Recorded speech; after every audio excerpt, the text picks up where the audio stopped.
All right. So I was asked to record this for those that have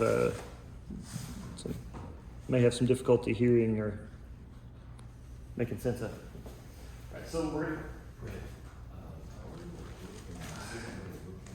yeah, but that's not it. This is what the bookstore gave me. That's what some of the other New Testament courses use. But I asked for the blue one. The blue one, Yeah. that's what I ordered, and this is what I got today. Yeah, I would take that back because that is going to be difficult for me because that's not going to have the right essays and stuff in it that I'm pointing to. I mean, most of the time, any NIV Bible is going to be fine. And honestly, it doesn't have to be NIV. But NIV is going to be the version that I'm reading out of, so it'll be most continuous. But most of the time, it's going to be fine. But there's going to be moments along the way in the semester where you're going to see particular notes or particular essays that are in the one that I assigned. So, yeah. Well, I don't know what they charge you for that one, but I think so that you can order from Amazon the Bible that I got a brand new one, ordered it over the weekend, and it was $24 or something. I know that I asked for a different Bible than some of the other New Testament courses asked for, and that's, I bet that they just had stacks of those left from the other classes, or they may have already ordered that for my class, but I didn't know that I was teaching this class until like a week before classes started, so I had to do the election then, and they may have already ordered extra copies of that. I don't know. But yeah, I had a student in the other class that did the same problem, but yeah, I would take it back, and then if they can't get you one of the blue ones, one of the ones that we're actually using, either the Kindle copy, they're pretty cheap, or even the hard copy that I got is only like $25 on Amazon. All right, on to the main stuff. I realized after, as I was typing up the assignment for the reading assignments for next week, that I had given y'all the really short version of the references explanation, but you might need a little more to find complex references like we're going to have sometimes for our reading. And so, this is how you refer to a single verse. This is what we talked about the other day. So you've got the name of the book, and then the chapter, and then a colon, and then the verse number after that. And that's, pretty straightforward, easy to figure out. But then most of the time, you're actually not going to be reading one particular verse, just like one verse and stop it. You're going to be reading a range of the text.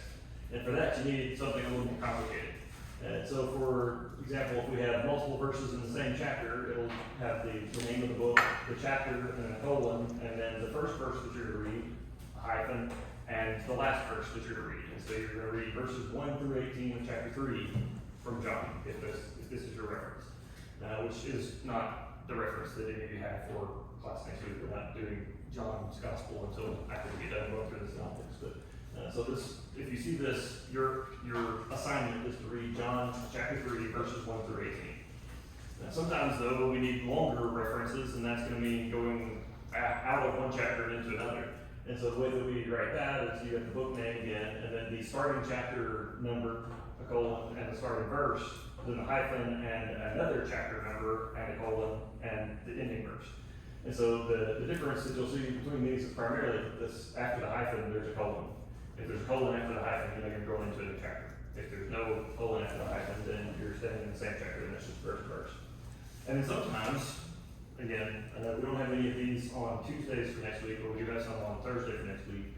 Sometimes we need to read a portion of the gospel or a portion of the book, and then skip to another portion of the book and read another chunk. To do that, we use a semicolon to mark where there's a separation in the reading. And so we have John here, John chapter 1, verse 1 through verse 14, and then stop and skip ahead to chapter 4, verses 8 through 22 for this example. And so if you see this was your assignment. You would read John chapter 1, verses 1 through 14, and then flip over to chapter 4 and read verses 8 through 22. And honestly, I just wrote these numbers up here, so if you go over them up, I know this is this Samaritan woman at the well, but I can't tell you exactly what story is involved there. And the opening of John 9 and 3. Yeah. There's no rhyme or reason where those are starting and stopping, it was just in there. But that's how those references are going to look. If you have any trouble with them, you can send me an email. Another trick, is anybody familiar with BibleGateway.com?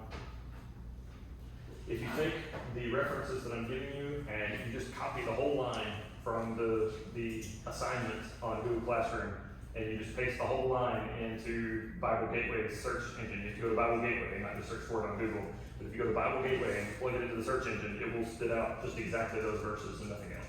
And so you can, if you're having a hard time locating a reference and you're in doubt, just take that whole line, copy it, and paste it into BibleGateway.com's search address, and it will pop it up and show you just those verses, the search bar. And just make sure that you switch it to NIV or whatever version you're comfortable reading that you're going to read for class. I'm going to be reading out of NIV to teach this class because NIV is so ubiquitous, but it's not like NIV is the magically best translation in the world. So that's how we do references, the expanded version. So with that, we're ready to move on to what the material for the day.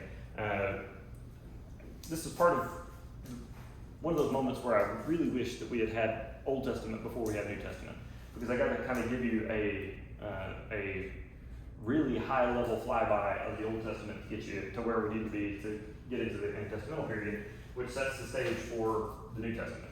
There's so many things that happen in the Intertestamental period and at the end of the Old Testament period that set up the context for the New Testament, and if you don't know it, you're going to be missing a lot of stuff. If you have been in church very much, if you have heard sermons very much, especially from the Gospels, you probably know about the Pharisees. You've probably heard of the Pharisees, but why are they like they are? And why do they, where is the tension that they have with the Herodians and with the Sadducees? Or maybe who are those guys? You've never heard of them. There's all of these different groups that have these different motivations that you're probably not going to have learned at church unless you have a very thorough teacher. Knowing their motivations, knowing what drives them is really helpful for understanding why they do what they do in the New Testament and understanding what happens in the stories.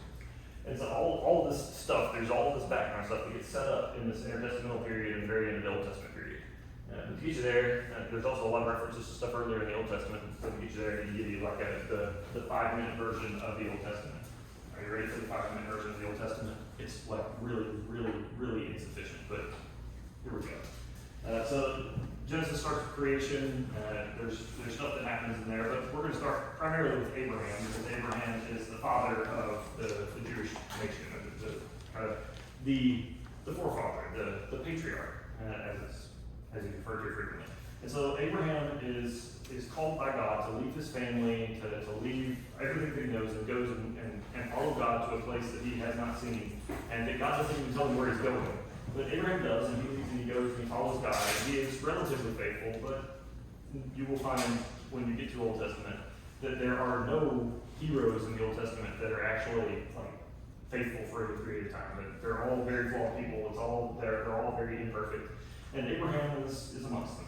He does several things that you shake your head going to read back at it. Like, how could you? But then again, I do things that I look back at myself a month later and I say, how could you? Because, I'm an idiot. Or I'm saying. But Abraham is told by God to go to a place, and if he does, if he will trust God to get up and leave his family and go where he tells him, then God will make him the father of a multitude, will cause a great nation to come from him, will give him a land to be his home, and will bless all families on earth through his descendants. So that through Abraham, all families on earth will be blessed. And so Abraham gets up and goes where God tells him to. And God gives Abraham children. Specifically, there are 2 sons. One, Ishmael, who gets kind of cast aside. But then there's also Isaac, through Isaac, the rest of the story gets told. And then Isaac, Isaac's son, God makes a similar promise to him. And Isaac has 2 sons. We have Esau and Jacob, twins. And the story gets told through Jacob. And Jacob's name, Jacob is renamed to Israel, and that's where the name Israel comes from.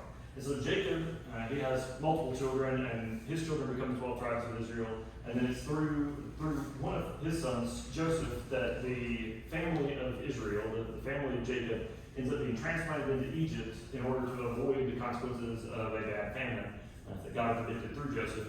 And that's the family at the end of Genesis is translated or transported into Egypt, and that's where that story ends. And then in the next book, Exodus, we get the story of Moses and what's happened in the intervening period between the end of Genesis and the beginning of Exodus is the people of Israel, the descendants of Jacob, have lost their influence or lost their status in Egypt and have become slaves. And the people of Egypt are extremely worried about how populous they are, and so they oppress them. And God sends Moses to bring them out of captivity and lead them to the promised land, to Canaan. And along the way, he gives him the 10 Commandments, gives him all of the rulings, all of the law, everything that they're supposed to do, how to worship him, how to make sacrifices. And most of that story, that is the remainder of the first 5 books of the Old Testament. So you get Exodus as the second book, and then Deuteronomy is the 5th book, and everything in between those is Moses and the law that God gives to Moses and so on. And Moses actually dies on the top of a mountain that looks out over the promised land, himself not able to go in it. And as he dies, Joshua takes command and leads the people across the river into the promised land and begins to conquer it with God's help. And they do a lot of fighting during Joshua's lifetime, but when they get to the end of his lifetime, they still haven't fully conquered the whole land because people are lazy and keep getting sidetracked. But they don't finish it by the end of his life. He dies, and then the people of Israel go into the period of being ruled by various judges. That's the book of Judges. So they during this period, the people keep cycling back and forth between being really faithful to God and falling off the wagon and being, unfaithful, chasing other gods, and then God lets them get punished by the foreign nations, plus other nations come in and oppress them. And then when they call out for help, he sends another judge. And that's the cycle that you see all the way through the book of Judges, that kind of slowly going down the drain. And at the end of that period of Judges, the people start calling out and asking for a king so that they can be like the nations around them. They want to be ruled by a king and be a kingdom. And so God gives them Saul, and this is the beginning of the 1st and 2nd Samuel and the Chronicles. So God gives them Saul, and that doesn't work out very well. But then God gives them David. And David becomes the man after God's own heart. He is the first to unify all of the 12 tribes of Israel into one common people, into one common nation. And David, as big a deal as he is also very imperfect and has problems along the way. We'll hear about those in the Old Testament next semester. But he rules the people and he unifies them all into one people. And then his son, when he dies, his son takes the throne, Solomon. And Solomon is known for his great wisdom and for all the things that he does to build up the nation. But again, Solomon has his problems, and we'll hear about those in Old Testament class. But Solomon ends up, he gets to the end of his life, and he has built up this gigantic nation. He has made them to be very prosperous. They're very wise. He's very wise. It is the golden age of Israel. But he has gotten them there by some pretty harsh policies, requiring people to work intensely and to dedicate a lot of their life, a lot of their time and energy, and a lot of their resources to building up the projects for Solomon that he wants to see built. And so when he dies, his son takes over, and he sees the policies that his father had, and he has people come to him and say, look, your dad did great things, but he was really hard on us. If you'll take your hand off the plow, if you'll back off a little bit, if you'll give us freedom and let us do what we need to do at home more, if you'll just back off on those policies, we'll follow you. But then Solomon's son goes and hears from some friends, and they suggest that you double down, go harder. Don't let these peasants tell you what to do. And so he goes and listens to the friends, and that ends up leading to a civil war. And the nation of Israel splits in two, and we have a north and a south. Sound familiar? American Civil War. So we have a north and a south. The northern kingdom, the northern part is made up of 10 of the 12 tribes, so it's the majority of the tribes of Israel. But then the southern kingdom is made up of Judah and little Benjamin, but Judah has by far the largest, and so they end up, it's not an even split, but it's not a totally one-sided split either. But because the northern kingdom has 10 of the tribes, they continue to go by the name Israel. And the southern kingdom, because it is predominantly Judah, it is called Judah. But Judah, Jerusalem, is in the southern kingdom, Judah, so they have the temple and they have those things, the center of Jewish worship, all those things. And so the northern kingdom drifts more and more away from the traditions that it came from, and drifts more and more into idolatry and worship of the pagan gods around it. And then the southern kingdom has off and on relationship, and sometimes it's really faithful, and sometimes it's really not, and it's back and forth all the way. And so at some point along the way, though, the northern kingdom, God says that's enough of that, and so he allows the Assyrians to come in and conquer them. And the Assyrians had a really intense negative policy towards their captured peoples. the Assyrians would force their captured peoples to intermarry with other captured peoples and other Assyrians from elsewhere in the empire, and force them to adopt policies and ways of life that were more like what others in the rest of the Assyrian Empire did. And their goal was to try to force a homogenous society by watering down the individual aspects of different cultures that were under them, so that they would have a relatively peaceful society. But in the process, they did a lot of harm and a lot of damage. And one of the things that happens here is when the Assyrians conquer the northern kingdom, those 10 tribes get broken up and forced to intermarry with others. And if you've ever heard of the lost tribes of Israel, this is what happened to them. The 10 northern tribes are carried off into captivity by the Assyrians, and for the most part lose their identity as individual tribes or independent tribes. And by the time you get to the New Testament era, the descendants of what was left of this group that was able to remain behind just to work the fields and such, after years and years of blending their practices and their religion with other religions around them, they had a version of worship or a version of worship of God that was mixed all in with what the pagans did around them. And so it was considered to be a kind of a halfway Jewish, and they themselves were considered to be half-breeds, and so the Jews did not think very well of them. Does anybody know what group I'm talking about? Yeah. Sound familiar? Anybody? The Samaritans. By the time you get to the New Testament era, the descendants of this group is one of the Samaritans, and this is why the Jewish people in general, that many Jewish people at the time had very negative opinions of Samaritans, because they were seen as being only partly Jewish. They were genetically, biologically only partly Jewish, and then the way that they worshipped and the way that they tried to practice the faith was so mixed in with other religions and other things that they said that it was too corrupted and messed up, and so Jewish people as a whole would not associate with Samaritans, because they were considered to be corrupted descendants of the Jewish people. And so that's where the Samaritans come from. And so eventually, the Assyrian Empire ends up falling to the Babylonian Empire. And it's during this period, after the fall of the Assyrian Empire, a good bit after the fall of the northern kingdom of Israel, God causes the southern kingdom, or lots of southern kingdom, Judah, to also fall and be carried off into captivity, because of what they've been doing. And so the Babylonians carry off the southern kingdom. And the Babylonians had a different policy towards their captured people than the Assyrians. They weren't quite as harsh. They still carried them away, and almost all of the leadership of the southern kingdom of Judah and most of the people of the southern kingdom of Judah are carried off by the Babylonians and resettled in various other places in the empire. It's a way to try to homogenize people again and try to keep a peaceful empire. But they did allow them in those places. They didn't force intermarriage, and they allowed them to gather and to keep their identities alive. And so it's during this period when they carried off into Babylonian exile that wherever they find themselves, the people of Judah, wherever they find themselves, they gather together and they study the Torah. They study the scriptures, the first 5 books of the Old Testament primarily. And it's also during this period that a lot of the later content of the scriptures, including a good chunk of the Psalms, are composed. And so it's during the Babylonian exile, while they're out and they're forced to be away from Jerusalem, they can't offer sacrifices in the temple because the temple has been conquered and shut down, and not totally destroyed at this time, but it's not in good shape, and they're off and they can't offer sacrifices. They start worshiping in the synagogue. And they gather together on the Sabbath day, and they read the scriptures, and they interpret them, and they try to understand them, and they remember who they are, and keep the identity of their people alive in the synagogue. And so afterwards, when we get to Persians, and the Persians allow them to return from exile, they keep this practice going, where they continue to gather on the Sabbath day in the synagogue, and hear the scriptures, and remember what's important to them as a people.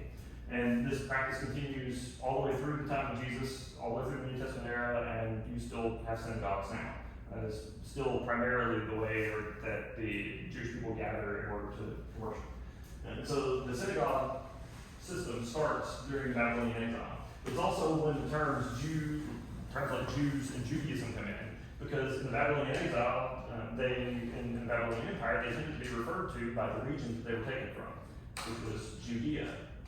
And there's all kinds of translation stuff that goes into how we get this actual pronunciation now, but that's the origin of those those terms. It's not until this era in the history of the Old Testament that you start to see Old Testament folks using the term Jew to refer to the people of Israel. Is Judaism still around to this very day? Like, is it just an actual practice? Yes. Okay. Yes. Is it common? That's what I'm trying to say. Hmm? Is it common? That's Yes. what I'm trying to say. Yeah, I mean, there's a Jewish temple synagogue in Memphis, I know. I don't know if there's one in Jackson. And yeah, I have a neighbor that's a practicing Jew, so. Okay. And I mean, I've been to Israel, it's still very active there. Yeah, there's Jewish practitioners all over the place, you know, kind of around the world. They're one of the top three religions. I'm sure it's. I don't know if it's one of the top three, but it's like you have Islam and Christianity and Buddhism, Hinduism, by population probably higher because there's whole countries that tend to practice it. Judaism is spread out, but it's probably, it is up there with Islam and Christianity as far as geographical spread. But as far as just population, it's a little further down the list. There's a couple other world religions out there. But yeah, that's these terms start coming in because of where they come from Judea during Babylonian era. Babylonians are conquered by the Persians, and the Persians have a much more tolerant policy towards captured people. And when asked, the king actually, there is a prophecy in Isaiah that mentions a Persian king by name that was written like 100 years before the Persians came on the scene, much less this particular king was born. And it mentions him by name and says that he will let the people return to their home. He will release them. And when he read that, he got motivated to release the people of Israel. But it was part of the kind of broader policy anyway to allow people to go back. And so the Persians allowed the people of Judah to go back to their home. That they're allowed to go back to where they came from and to rebuild the temple and to restart the process, their worship and their traditions. And this is the end of the Old Testament era. This is where we are when the Old Testament ends. It's the post-exilic period. The people have been able to return from captivity. The last of the historical or narrative style books that you'll see in the Old Testament are Ezra and Nehemiah and Esther. And those are all taking place in the post-exilic, in the Persian period. And then there's the last three of the actual last three books in the Old Testament are prophets that were active during this time, and the last of those is Malachi. And so this is the end of the Old Testament era. Then we're getting in finally into the actual intertestamental period. But the Persians stay on the scene, and they still stay in control after the end of the Old Testament period for a while. It's about 100 years. And then the Greeks come on the scene. Alexander the Great comes and conquers Persia and adds it to his growing empire. And Alexander the Great, he only ruled for a relatively short time, and he never appointed an heir. He didn't have children that he appointed as an heir to pass the kingdom down to. And so after he died, the kingdom was just divided up amongst his generals, and the generals started fighting it out on who was going to stay supreme, stay in control. And so we end up, the Greek Empire as a whole didn't stay united, didn't stay intact for very long, but it did keep spreading that culture and its languages, and they still had an influence for a very long time, even though they were a divided up nation, a divided up empire. And so before we get into those generals, one of the things that Alexander did do that was extremely influential over time was he enforced a policy of Hellenization. Hellenization, the Greek word for Greek is Hellenica. And so the policy of Hellenization is basically make everybody Greek.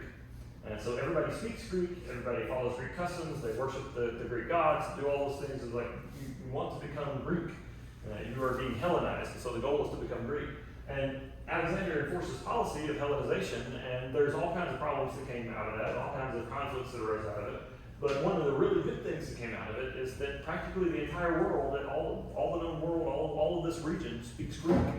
And so they're all able to speak this one common language, which makes it much easier for the Greek Empire and then later for the Roman Empire to function.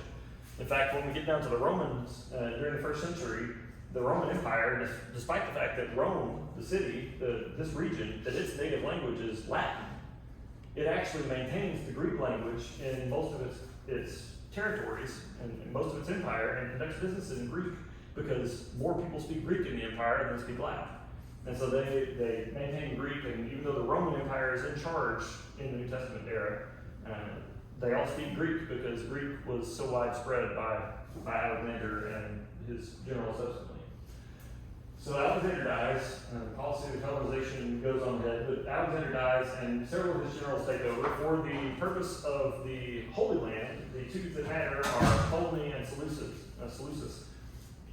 And that leads to the Ptolemies, the Ptolemy dynasty, or the Ptolemaic dynasty and the Seleucid dynasty. And so the Ptolemies were relatively peaceful, relatively lax in their attitude towards conquered peoples. They let them continue to practice as they wanted to practice, and they even offered money and resources to allow things to be improved. And so it was under the Ptolemies that we get, or just the Ptolemies, you don't have to pronounce the P at the beginning, but I have heard that not. But it's during the time that the Ptolemies are in charge that we get the Septuagint. And the Septuagint is a translation, as we said last time. It's a translation of the Old Testament Hebrew into Greek for the people of the Greek Empire and for the first century Middle Eastern world to be able to read. And so they translated it into Greek because a lot of Jewish people had slowly been kind of losing the ability to speak Hebrew. They spoke Aramaic from the Babylonian exile, and the Babylonians and Persians both spoke versions of Aramaic. And so they become more comfortable with reading Aramaic and talking Aramaic at home. And so they kind of lost the ability to read their Old Testaments themselves, to read their sacred texts themselves. And so they translated it into Greek so that more people would be able to read it and understand it. And so the Septuagint is the reason that it's named the Septuagint, and is because there were about 70 scholars involved in the translation. There's actually 72 by tradition. And so the Septuagint, that name is referring to the 70 scholars that were involved in the translation. And this is the abbreviation often used for it, which you will probably recognize as the Roman numeral for the number 70, LXX. It doesn't make sense if you look at the name, but if you know the history of the name, it doesn't make sense. And so this is the abbreviation for it. And it's significant for New Testament studies because, as I said last time, many of the quotations of the Old Testament that are in the New Testament are actually taken from the Septuagint, not from the original Hebrew text. And so you may read a New Testament text and you see a quotation from the Old Testament and you say, I'm going to go look that up and see what's going on. And you go back and read the Old Testament text and you find that the language isn't actually the same. And that's not because they, just are bad at things, or that they're bad at quoting things, or that they're bad scholars or whatever. It's that they're quoting from the Greek text instead of the Hebrew text.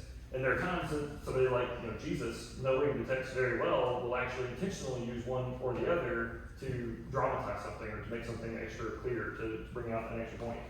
And so that's something that you have to pay attention to from time to time when you're really deeply studying the New Testament.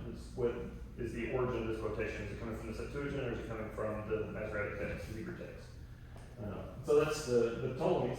The Ptolemies were eventually overthrown by the Seleucids, though. The Seleucids come in and take over. And when the Seleucids come in and take over, they're kind of on their decline anyway. And they think that the way that they can reverse their decline is by enforcing much more homogenous people. And so they're much more brutal towards their captured peoples, and they do a whole lot more to try to force Hellenization to become, very immediate. And under the Seleucids, I didn't realize I was switching screens. The Seleucids had a ruler. They had a whole line of rulers, actually. They had Antiochus the third, the first, and the fourth. But we're talking about Antiochus the fourth here. Antiochus the fourth, he called himself Antiochus Epiphanes, but because puns are always amazing, the people often called him Epimanes. And Antiochus called himself Epiphanes because Epiphanes means a revelation of God. He saw himself as the gift of God to the people, and so he called himself Epiphanes. The people, however, called him Epimanes, which was a slang term for a crazy person, and so they called him Madman. And he kind of deserved it. And so Antiochus imposed these really intense policies. His forebears had done some of it, but when Antiochus IV comes onto the scene, when he takes power, he really intensely restricts Jewish religion. He attempts to gather every copy of the Torah in existence and burn it so that the Old Testament law will just pass out of existence. And he forces everyone that he can, every Jewish person that he can, he forces them to make a sacrifice to Zeus, to sacrifice to the Greek gods. Because, of course, in Judaism, idolatry is a sin. You cannot sacrifice to foreign gods. And so if you give in and you sacrifice to foreign gods, then you're giving up your Jewish identity. He also sacrificed a pig in the temple. We're getting there. Oh, Yeah, and at the kind of the crown of his bad activities, the capstone, the worst thing that he did, and the thing that finally sparked a massive rebellion was he went and captured Jerusalem. He sent an army in, they captured Jerusalem, and then he went into the temple and went into the temple and set up a statue of Zeus in the Holy of Holies. Which, by the way, if you don't know anything about the Old Testament, you don't know what the Holy of Holies is. It was a place that was so sacred that the only time that the space was entered was the one day a year that only the high priest of Israel went in order to offer a sacrifice one time. That was it. This was the physical location of the dwelling place of God on earth. This is where God's presence always was, and it was ultra holy. And Antiochus goes in, tears the curtain down, puts the statue of Zeus inside, and then goes out to the altar and sacrifices a pig, a sow, on the altar. And pigs were unclean animals. Jews wouldn't touch them, much less deal with them. And he takes it and sacrifices it on the altar. And that makes the Jewish temple unclean. It's now impure. The sacrilege happening in the temple means that the Jewish people can't offer their sacrifices there. They can't do their worship there anymore. And so he defames the temple and thinks that that's going to end the Jewish practices. Instead, it inspires a guy named Mattathias to rebel. And then Mattathias and his sons, one of whom is Judas Maccabeus, the Hammer, they lead a massive rebellion that not only drives the Greeks out of Jerusalem, but out of the entire surrounding region. And over time, over the next several years, they keep taking more and more territory until they have a fairly large independent Jewish state in the middle of the Greek Empire, the kind of crumbling remains of the Greek Empire at this point. And that empire, that independent state, is known as the Hasmonean dynasty, which was one of the questions on the quiz. And it's as they're doing this after they have secured the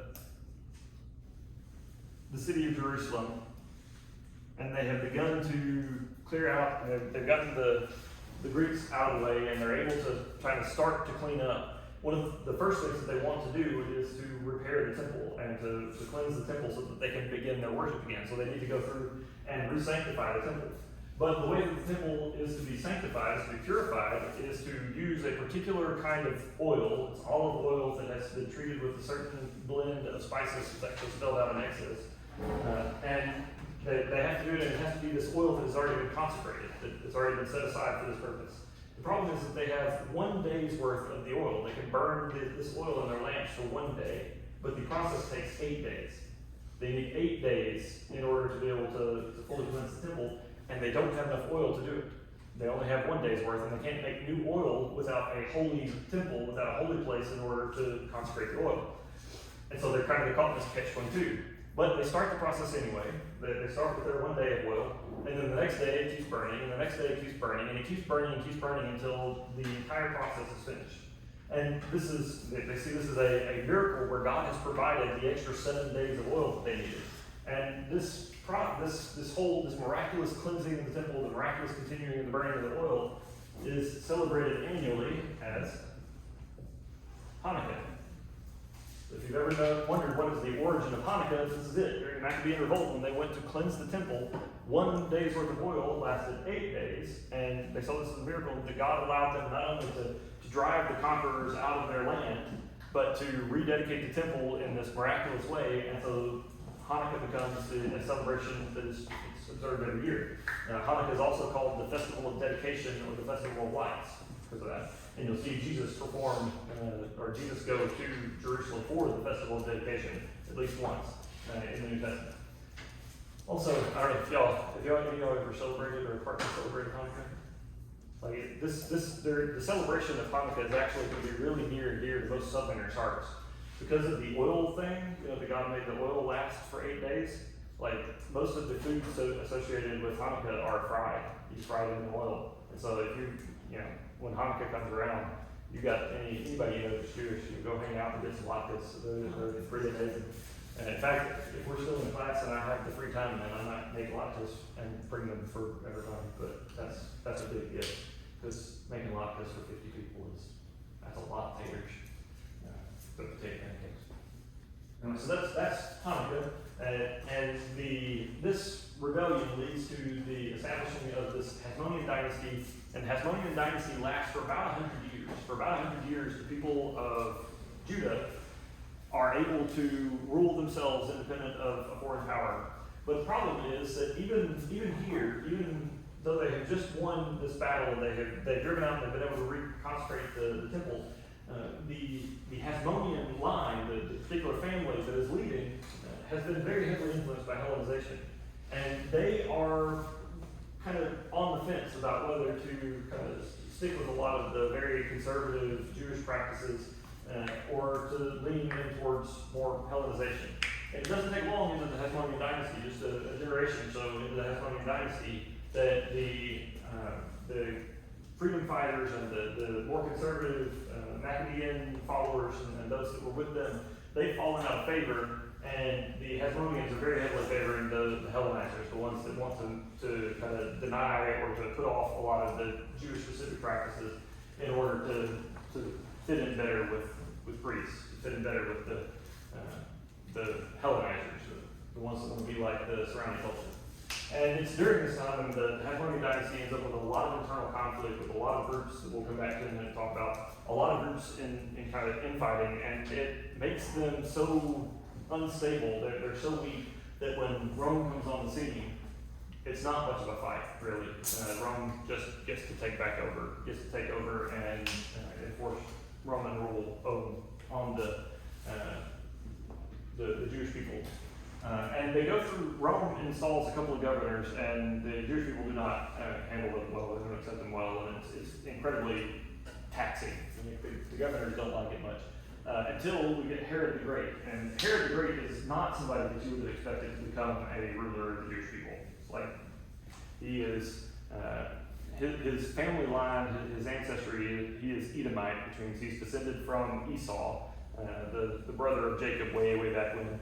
And then later in the Old Testament period, the descendants of Esau, the Edomites, are very prickly towards Israel, and there's a lot of antagonism between them, and the Jewish people end up seeing the Edomites as being oppressors, and they're constantly a thorn in their side.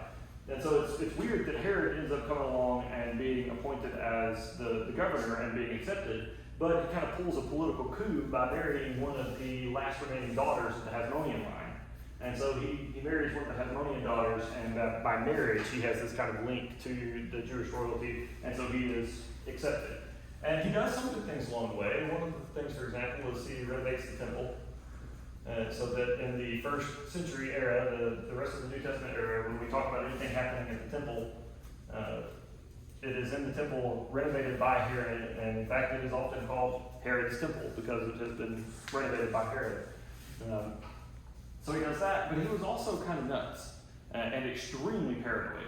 So paranoid, in fact, that he killed off a lot of people that he thought were opposing him, some that actually were, but a lot of people that he just thought were opposing him, including many members of his own family. He killed several of his own children and his wife in order to try to maintain his rule because he thought that everybody was out to get him.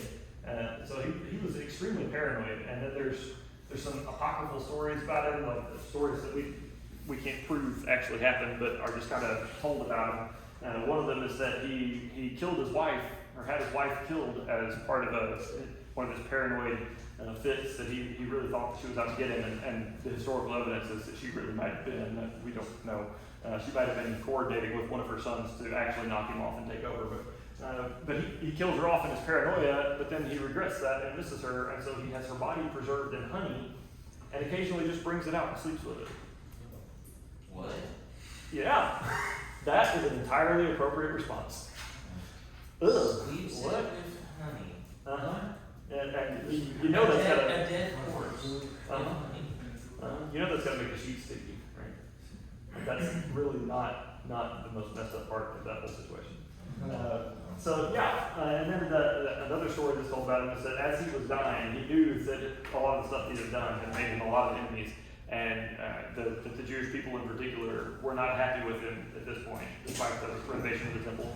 And so he gave orders to some of his officers. He gave orders to go and gather up several of the prominent leaders of the Jewish people and hold them in this arena, and then at the moment of his death, kill them, so that all of Israel would be in mourning, so that the people that he had ruled would mourn, at least at the time of his death, if they weren't mourning for him. Fortunately, the officers realized that once he died, he had no power over them, and so they didn't actually follow through with the instructions, and were released, at least according to the story. And so but that's just one more example of Herod's craziness and paranoia.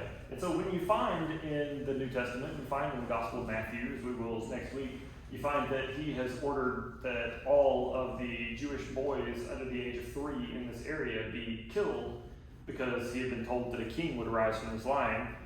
It does kind of fit his personality. It does fit the stories told about him, that he would kill off a whole bunch of people that are probably innocent on the off chance that he'd get the one guy that might supplant him one day. So that's Herod the Great.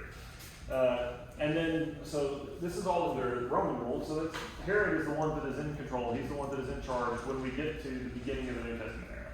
And then as we get later into Jesus' life, Herod the Great dies fairly shortly after the stories in Matthew about him. He dies pretty quickly, and then one of his descendants, another Herod, is the Herod that is in place when John the Baptist is killed and when Jesus is tried before crucifixion. It's one of Herod's descendants that is in control. Herod Antipas is one of the, we'll get there when we get there. And so this kind of setting that historically, this is where we are at the beginning of the New Testament era. There are several things that the Romans did as just a nation that influenced the start or the context for the New Testament. And we kind of lumped several of these policies together under what's called the Pax Romana. You may have studied this in history class. If you studied in ancient history, this is a thing that is well known about the Roman Empire. But it influences the New Testament, the contents of the New Testament, and then what happens during and after the New Testament era pretty profoundly. So the Pax Romana it's Latin for the Roman peace. And it's basically all the policies, all the things that Rome did in order to keep a very stable society during the time that they ruled. And this Pax Romana, this Roman peace, lasted for a long time, and it did some really good things, but it was done by some really messed up methods. We'll talk about both of those real quick. One of the things that is extremely impressive about, and was really important about the Roman Empire and this first century era, that led to not only the development of the New Testament canon, but then the spread of the church after the New Testament period, is that they kept this Roman peace. And part of that is that they kept their armies out at the borders fighting. And so the Roman Empire was constantly, the legions were constantly at the borders fighting and pushing out the boundaries. And their aggressive expansion outward meant that there wasn't really an opportunity for any outside nation to come in and attack and do anything inside the country. And so they were pretty well safe. If you were a Roman citizen, you were inside the Roman Empire, you were pretty well safe from any other nation coming in after you, at least during this period, because Rome was dominant and their armies were constantly fighting to expand, and so nobody was coming in. No other army was coming in to attack. And they also had relative peace inside the empire because they had a very robust system of laws, and they had very meticulous record keeping and all this kind of stuff. It was a very stable system. They had good laws inside for the most part, not egalitarian, and we wouldn't be happy with it. But for the time that they were in, they were very good structured laws, and they had heavy, very good administration. In fact, if you look now, we found so many documents from this time period. There's thousands and thousands and thousands of documents from this time period, and a whole lot of them are really mundane things like troop transportation numbers and the pay scales for various levels of the Roman military, and grocery lists or supply lists that were needed for this or that festival or this or that thing. And so there's all this kind of just mundane stuff, this record keeping stuff that was necessary for, did we just get air conditioning? all this record keeping stuff that just kind of kept the empire running. And so they were extremely administratively heavy, but that led to kind of a smoothness. If you knew how to work the system, or if you had certain rights guaranteed under the system, you could probably get them. Because it was very administratively heavy, it was very bureaucratic, and that does keep things. It keeps things from moving very much, but it keeps things from moving very much. So things are generally pretty stable. Romans were also extremely good at building roads. You can go to Europe now. In fact, I got to go to Israel after I graduated from seminary in 2012. Well, after my wife graduated from Bethel BA program in 2012, and you could go and you could see there's parts of the Roman roads that are still there, Roman highways that are still there, and there are segments of the Roman highways that are still around and look better than I-40. Not that that's a real high bar, but still, after 2,000 years, for them to still be in pretty good condition indicates they were really good at building roads. And yeah, a lot of their stonework is still around. They're still like concrete makers, still like looking at this, trying to figure out how does their concrete last this long. But that's they were very good at building this stuff, and that made it possible to move around in the empire relatively easily. Officially, the Roman roads were for official, Roman government use, and so military transport and official messengers and those kinds of things moving along the roads had priority. But if you were a citizen of the empire, you were free to use the roads, and if you were a non-citizen, you were free to use the roads as long as you got out of the way when an official needed to use it.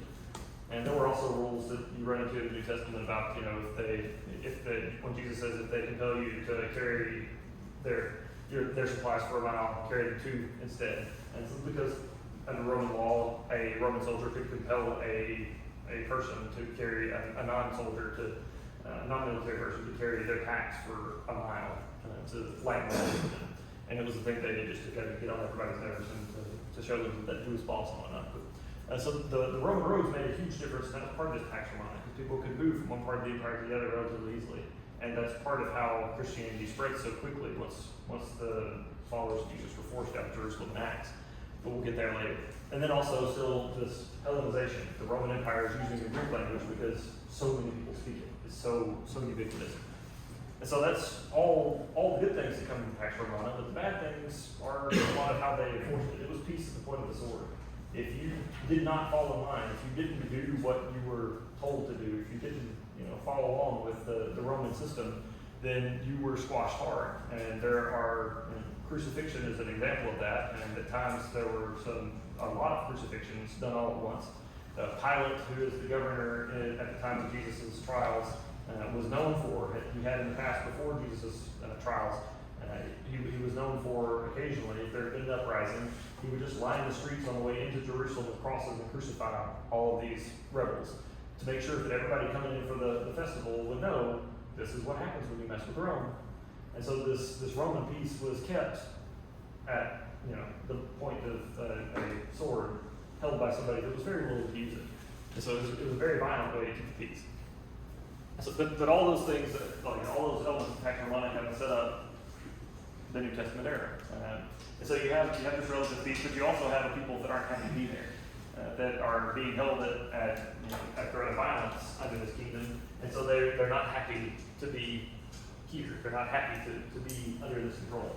In this league, there are several groups that come out of this, mostly during the Macedonian dynasty period, the infighting, but it also is developed under the Roman period, that you get these various groups that come, and a lot of them are groups that you have probably heard of, but you may not know what their deal is. So we're going to do that for a minute.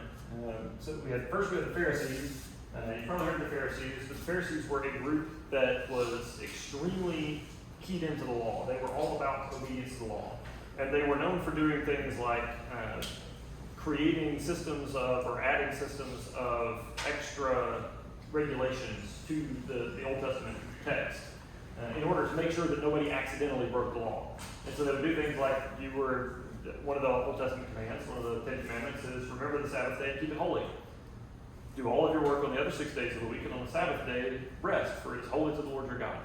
And so that was the command. Rest on the Sabbath day, don't do work. And so the Pharisees, in order to try to dial that in and make sure you didn't accidentally do something that would be considered work on the Sabbath day, they would tell you exactly how many steps, for example, you'd be taking a day before you were doing work by traveling.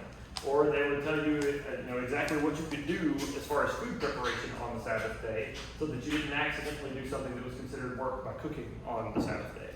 And one example for their kind of over-the-top stuff that is into conflict in the New Testament is one day Jesus and his disciples are going towards the synagogue, and on the way, the disciples are apparently walking through some grain fields, and the disciples reach out and grab a handful of grain and start breaking them open and just eating the uncooked grain kernels on the way in. They're just getting a snack on the way into the synagogue. And the Pharisees see this and are livid about it, angry about it, and ask Jesus why he isn't correcting his disciples for working on the Sabbath. Because in their head, what the disciples were doing wasn't just that they were walking along and grabbing a snack on the way and just kind of doing a typical kind of human thing. They were working, because by taking the heads of grain off of the wheat on the way, they were harvesting. And then by breaking it up in their hands to get the kernels out to make it able to eat, they were threshing. And those were those were labor activities. Those were agricultural labor activities, and they were breaking the Sabbath because they were doing those agricultural labor activities on the Sabbath day. And Jesus says, I'm the Lord of the Sabbath. Call out. I've always thought that kind of doesn't really make sense, because it seems like it would be more work to try to follow all those rules than just taking a day to relax, which is Yeah. Well, that becomes one of Jesus' condemnations of the Pharisees. It's like, you heap up these heavy burdens on the people, but you yourself don't lift a finger to help them. And he's looking at it and saying, counting your steps when you go places is actually more work than just walking. You make it worse by putting these extra burdens on people. And so what started out with the Pharisees is an attempt to just kind of put boundaries around the law so that nobody would break it by accident, becomes this incredibly complex, extremely heavy system that is worse than the law ever was as far as being restrictive or difficult to follow. And so that's the Pharisees, though. They're very much about the law. They want the Jewish law to be followed intensely. And one of their kind of beliefs is that if everybody in Israel would follow the Sabbath day for one day, just one Sabbath followed perfectly, then we would be okay. The Messiah would come and everything would be good. How are we doing on time? See, I'm moving around. Oh, so we still got 12 minutes. The Sadducees is a group of, on one hand, they're kind of hardcore traditionalists, but on the other hand, they're so extremely, worldly and secular that you might not even recognize them as Jews in some cases. So the Sadducees, they're hardcore traditionalists in the sense that they believe that only the Torah, only the first 5 books of the Old Testament is actually Scripture. That's the only part that's actually holy, actually given by God. Everything else is just extra writings and not that important. And so that leads them to believe things like God is not active in the world anymore. God has pulled back and is not actually intervening in the lives of Israel. He's not actually doing anything in the lives of Israel anymore. And he doesn't, for example, raise the dead, which is a point of contention between Jesus and the Sadducees at one point. And so they don't believe that miracles happen anymore. And so because they're these diehard traditionalists, diehard on the Old Testament, the Torah is the only part of the Old Testament that matters. They don't think that any of the miracles, any of the supernatural things that you see later in the Old Testament actually happened. They don't think that they're real, and they don't think that God intervenes in history anymore. And so they're not really looking for a Messiah anymore. They don't really think that God is going to send a Messiah to them anymore. And they don't believe in the resurrection. And so when they come to Jesus with a question about what happens after the resurrection, Jesus knows that they're just faking it. And so he calls them out on it. But the Sadducees, despite having this kind of narrow set of beliefs, somehow, just in the historical process, the Sadducees end up being the kind of wealthy and powerful amongst the Jewish people. And so you have a group that's called the Sanhedrin. We don't necessarily need this today, but you'll need it later. The Sanhedrin is the ruling council of Israel, the Jewish ruling council. And most of the members of the Sanhedrin, which is also about 70, most of the members of the Sanhedrin are from the group, the Sadducees. So they ended up with a lot of influence and a lot of power, despite the fact that they are extremely secular, not really recognizable as Jews in a lot of situations. And so you have the Pharisees that are extremely, kind of conservative, very heavy on the law, very, very much into practicing the law. You have the Sadducees that are kind of a weird step to the side, but are extremely influential and powerful. And then we have the Herodians. And these, you can guess Herod is in the name. They kind of leaned towards Herod. Specifically, they were leaning back towards this Hellenization of the art. And they would practice, I mean, they wanted the Jewish people to become more like the culture around them. They wanted to compromise in a lot of stuff. They wanted to look like the Greeks, and later they wanted to look like the Romans so that they would not be persecuted for their faith. They felt that there was no problem with accommodating to the culture around you in order to fit in.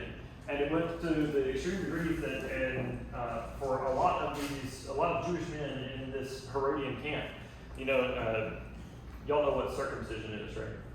Yeah. Everybody knows. All Jewish men, from all the way back to Abraham, all Jewish men are circumcised when they're a baby. 8 days old is when the law says, although there's flexibility around that. But every Jewish boy is circumcised. Well, the Herodians, because in Roman culture, when you went to like the gymnasium or you went to the public baths, you were naked. They didn't wear clothing when they were doing those things. Because you were naked in front of other people from the culture fairly frequently, some of the Herodians were very self-conscious about the fact that they had a circumcision scar, that they had been circumcised. And so they would go, and keep in mind, this is the 1st century. Anesthesia doesn't exist, antibiotics don't exist. But they would go and ask surgeons to mutilate them, or to cut up on them, to have this kind of surgery on their penis in order to hide their circumcision scar so that when they went into the baths and went into the gymnasium, they wouldn't look like Jews anymore. They would look, well, I don't think you're going to look like everybody else after having 2 penis changing operations, but they would still go, like this was the thing. They would go and have their skin of their penis cut on to hide the circumcision scar. And so this was like the Herodians so much wanted to fit in that they would do this kind of extreme stuff. And so if you were looking for a label, this would be like the extreme progressive or extreme liberal group of the Jewish people in the 1st century. So they wanted to kind of move along with the Greek ways, with the Roman ways, and leave behind some of the old conservative Jewish practices. And so we have these groups. You also have a group kind of linked to the Herodians. You have the Zealots.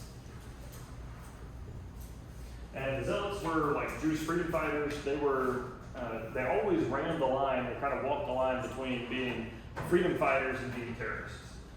And their goal was to, by any means necessary, get rid of Rome, to kick out the invaders and let them return to the days when they ruled themselves under the Hasmoneans. They wanted to go back to being an independent nation, and they believed very, very strongly that that's what the Messiah's job was. When the Messiah came, it was going to be to do that, to return them to their prior state, to rule themselves, and bring in the golden age of Israel again. And then you have the Essenes. This group isn't actually seen in the New Testament, but they're kind of in the background. The Essenes were a group that, when the Hasmoneans started to leave, or to become Hellenistic, become more Hellenized, when the Hasmoneans became more Hellenized and started to act more and more Greek, and later, when the Romans took over more and more Roman, they thought that this was such a corruption of the Jewish ways and Jewish life that they left. They couldn't stand to be there. So these guys would go off and separate and become separatists and form these enclaves out away from the cities where they lived and tried to practice the Jewish law and Jewish practices as they saw it in the most pure way possible. And it was a group of Essenes that lived in the caves at Qumran and made all the copies and sealed them in these clay jars that preserved them. They gave us the Dead Sea Scrolls. And then the last group is the scribes. And these are actually probably pretty, think of them as being very closely related to the Pharisees. Not all scribes were Pharisees, but a lot of them were. And the scribes, it was just an occupation. It was their job. But they did it was a religious occupation because their job was to take the scriptures and copy them so that people would have copies of them. And so their job day in and day out was to copy the scriptures. And if you are rewriting, you're recopying by hand the book every day for most of your adult life, you're going to get to know it pretty well. And so the scribes were seen as authorities on the contents of the Old Testament, the contents of the scriptures, and what they meant. And they also copied other writings by ancient Hebrew rabbis and all that. And so the scribes, very often scribes were Pharisees, but not all scribes were Pharisees. The scribes were seen as being very important, very influential. So all of this kind of sets the stage for Jesus to be born, which is what we'll be looking at on Tuesday. That's it. Y'all have a good week.